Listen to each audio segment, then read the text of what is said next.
Hello guys, তোমরা সবাই কেমন আছো? সবাইকে শুভ দশমী। তো এই দেখো আমার এই যে ৫ দিন সাজগোজ করেছি, যা কিছু করেছি সব কিছু এলোমেলো হয়ে রয়েছে, সেগুলো গুছাচ্ছিলাম। আমি স্নান করতে সেদিন অনেকটা লেট করে ফেলেছি, গিয়ে দেখি যে মা ঠাকুরের যে দশমীর ঘট সেটা বসাচ্ছে। তো সেই পুজো টুজো করছিল মা, সব কিছু গোছগাছ করছিল। সেদিন বৃহস্পতিবার ছিল, আবার লক্ষ্মী ঠাকুরের ঘটও বসাতে হবে। তো মাকে পুজো দিতে দেখে আসলাম, তারপর আমি নিজের কাজ করছিলাম। ঝরা বেঁধেছে, তারপরে তুলসী তলায় ভোগও দিয়েছিল সেদিন। এই যে আমাদের নীলি, লালি, টুলি তারা বসে বসে আমাদেরকে দেখছে।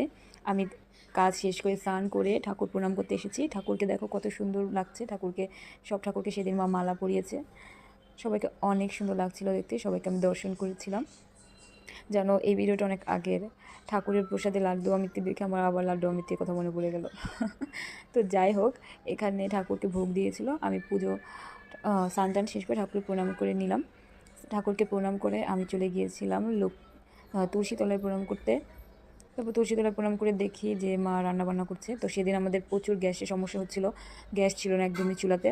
রান্না বান্না শেষ করে খাওয়া দাওয়া করতে করতে অনেক বেলা হয়ে গেছিলো। খাওয়া দাওয়া শেষ করেছি আমরা সবাই 6টার দিকে।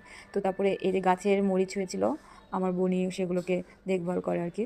তো গাছের মরিচগুলো বাকিদেরকে দিয়েছিল। তো ও দশমীর জন্য সবাইকে চকলেট দিচ্ছিল, আমাকেও দিয়েছে। মামা এসেছে মিষ্টি নিয়ে, লাড্ডু আর কি। তো আমাদের দশমীতে মাছ খাওয়ার নিয়ম আছে, ইলিশ মাছ ভাজা আর মুরগির মাংস পোলাও, এগুলো মানে আমরা দশমীতে 5 দিনের মধ্যে 4 দিন আমরা নিরামিষ খাই, তারপরে আমিষ খাই। এরপর আমরা রেডি হয়ে চলে গিয়েছিলাম ঠাকুরকে মিষ্টি খাওয়াতে। মা মিষ্টি খাওয়াচ্ছিল ঠাকুরকে।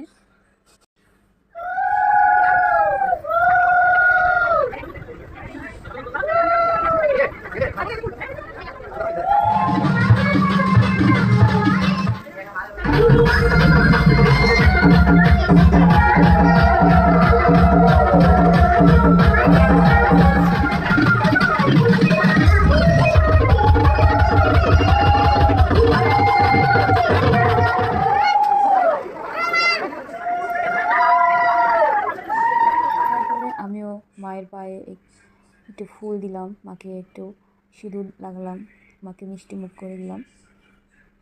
এই তো, মাকে বললাম মা আবার এসো, শান্তি, শক্তি, সমৃদ্ধি, বল সবাইকে দিও, এই প্রার্থনাই করি।